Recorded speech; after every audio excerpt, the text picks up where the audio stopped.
It's a late Sunday night, but in the NFL, drama doesn't wait for business hours, especially when you're talking about the Philadelphia Eagles. And when it comes to controversy, emotion, and high-stakes storylines, few franchises stir the pot like the Birds. The latest? Jaylen Carter, Dak Prescott, in a moment that's got the entire football world buzzing. One spit, one game, and a firestorm that shows no sign of cooling off. Now let's get something clear right away. What Jaylen Carter did, walking up to Dak Prescott before the opening snap and spitting on his chest, is flat out inexcusable. There's no sugarcoating it. It was immature, reckless, and a huge letdown for his teammates, especially in a game as massive as Eagles versus Cowboys. Emotions run hot in divisional matchups, but this crossed the line. And when something like this happens in prime time, with millions of people watching the first NFL game of the season, the spotlight becomes blinding. Every angle gets dissected. Every second gets replayed. And the consequences grow heavier. The NFL is a league that's built on moments. Memorable plays, unforgettable games, but also moments that define character, for better or worse. Jaylen Carter's moment was the wrong kind. And the ripple effect has hit not just him, but the entire Eagles organization. A single act, a single second, and now Carter is facing major heat from the league, the media, and fans across the country. It's the kind of thing that lives forever in highlight reels and hot takes. But here's where things get complicated. Because not long after the footage went viral, new angles started surfacing. Slow motion replays, closer looks, and they showed something not many were expecting. Dak Prescott spit first. Yes, before Carter's infamous act, Dak walked between two of his offensive linemen, turned toward Carter, spit on the ground, looked him in the eyes, gave a little nod, and kept it moving. That's not some harmless pregame routine. That's a veteran move, a calculated provocation. And it worked. Carter took the bait. He responded. He lashed out, and he got tossed from the game. That changes the conversation. It doesn't excuse what Carter did. Spitting on another player is still unacceptable, but it paints a fuller picture. Prescott wasn't some innocent bystander. He instigated it, and he knew exactly what he was doing. When you've got the opposing team's most dominant defensive force amped up and emotional, and you manage to get under his skin before the first play even happens, that's gamesmanship. That's psychological warfare. That's a win for the Cowboys before the scoreboard even lights up. And yet, only Carter was punished. 1 game suspension. Ejected on the spot. Now the league is deciding whether to tack on another game, which could knock him out of the upcoming Super Bowl rematch against Kansas City. But Dak? No fine. No warning. No discipline. At least not yet. And that's where the frustration is building. Look, the NFL has made it clear they want to protect the brand. We're talking about a multi-billion-dollar empire, with team valuations reaching the stratosphere. The Dallas Cowboys alone are worth upwards of $12 billion. These aren't just football teams anymore. They're global businesses. And with that comes an obsession with image, perception, and control. Every press conference, every gesture on the field, every social media post is part of a larger machine trying to maintain a spotless reputation. So when something like this happens, especially on national television, the league is going to act fast and hard. At the NFL owners' meetings in Palm Beach earlier this year, Troy Vincent, the league's executive vice president of football operations, made a point to drive home one message: sportsmanship matters. In fact, he said it was one of the biggest threats to the league's long-term image. He told coaches and executives there would be zero tolerance for acts that demean the game. That means taunting. That means cheap shots. And yes, it means spitting. So under that context, Carter's act fits perfectly into the league's no-nonsense policy. But if that's the standard, it has to apply to everyone. Prescott's taunt was subtle, sure, but the intent was crystal clear. And if Carter is going to be hit with another suspension, it's only fair that the quarterback who lit the match gets at least a slap on the wrist. What's wild is that we've seen other incidents recently that didn't get the same kind of outrage. Just look at what happened Friday night.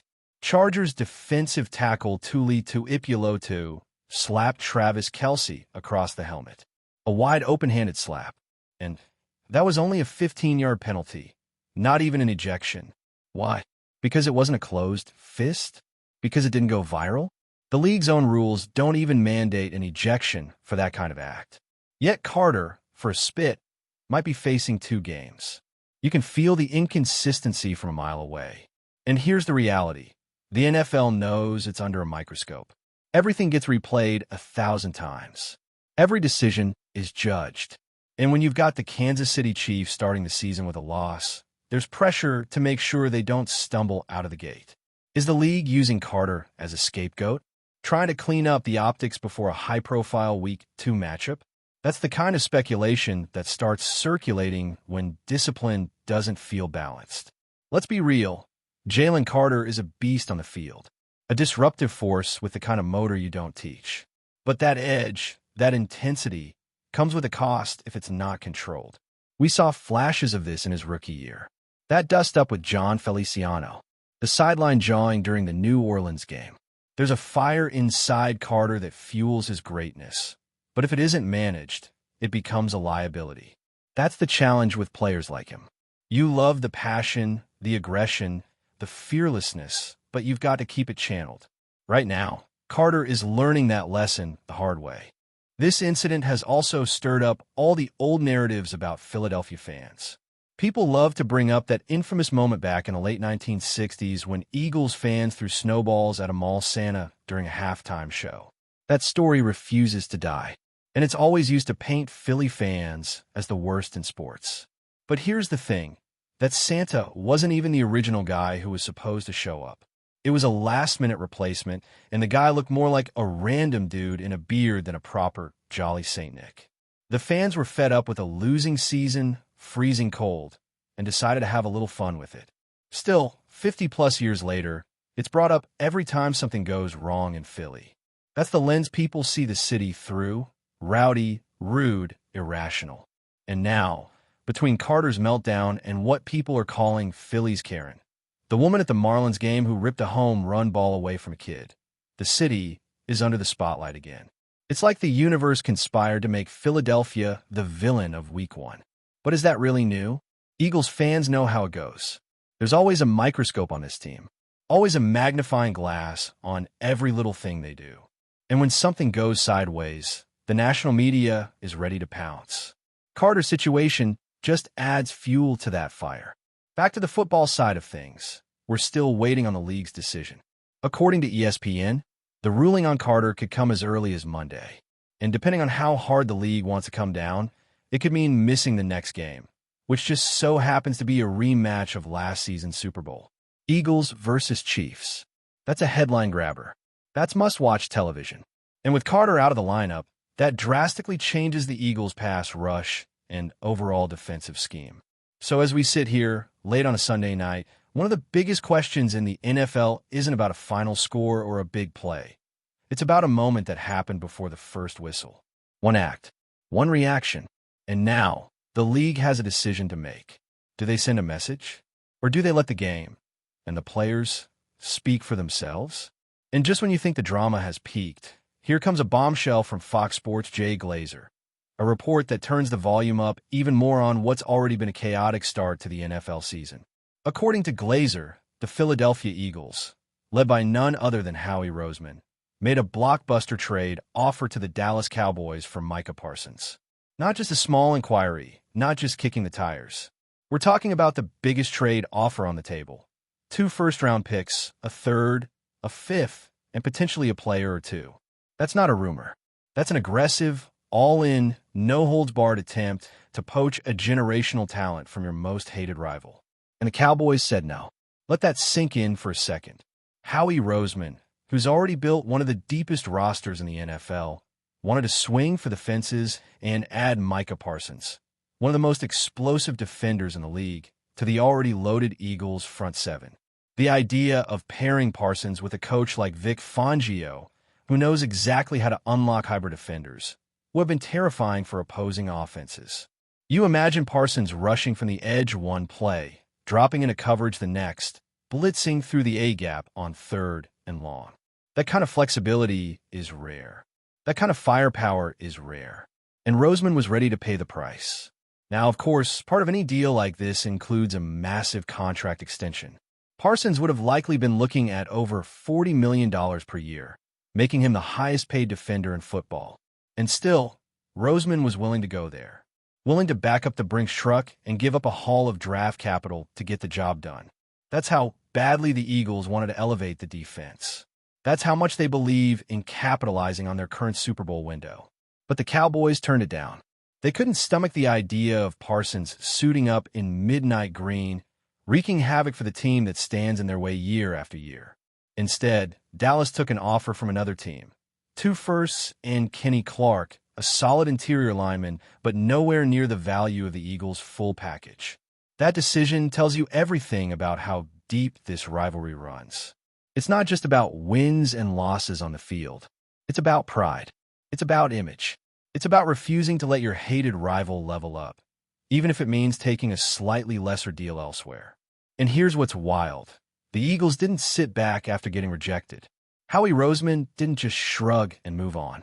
He pivoted and went right back into the free agent pool and grabbed Za'Darius Smith. 3-time Pro Bowler, nearly 70 career sacks.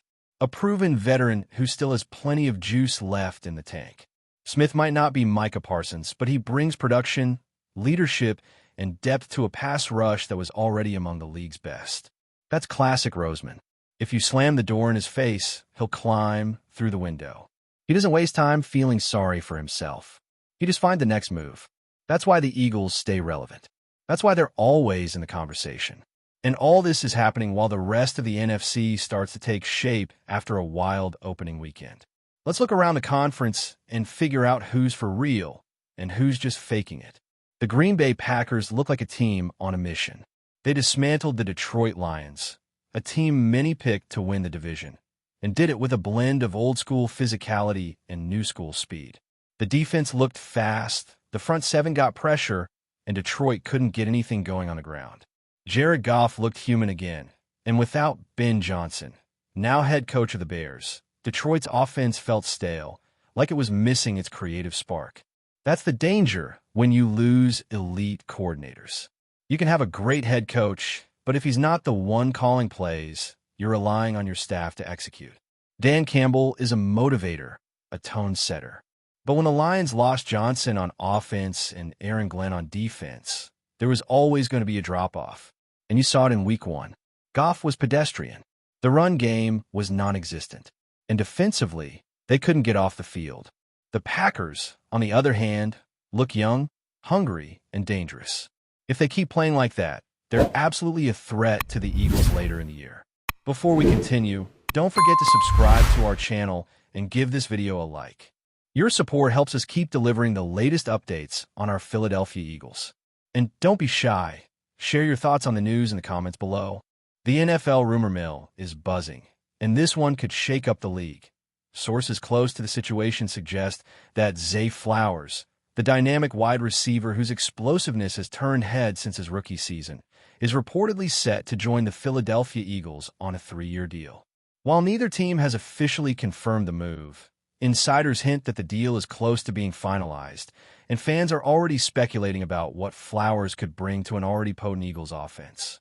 Flowers, known for his speed, agility, and knack for making defenders look foolish, would give Philadelphia a serious weapon in the passing game.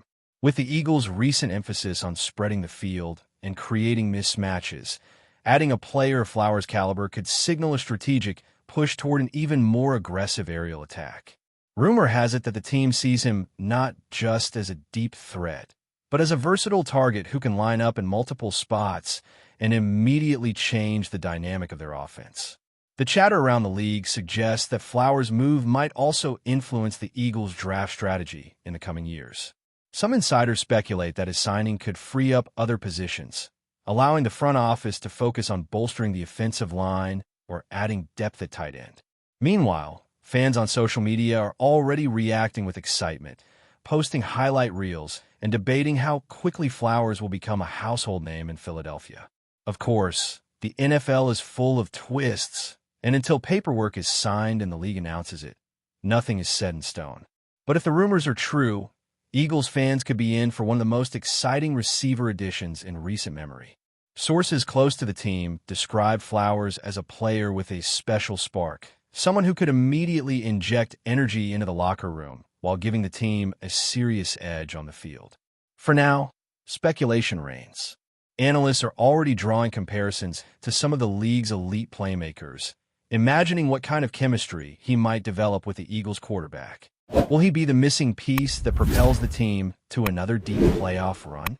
Only time will tell, but the buzz around town suggests that Zay Flowers' potential arrival in Philadelphia could be one of the NFL's most intriguing stories this offseason. That's it for this update.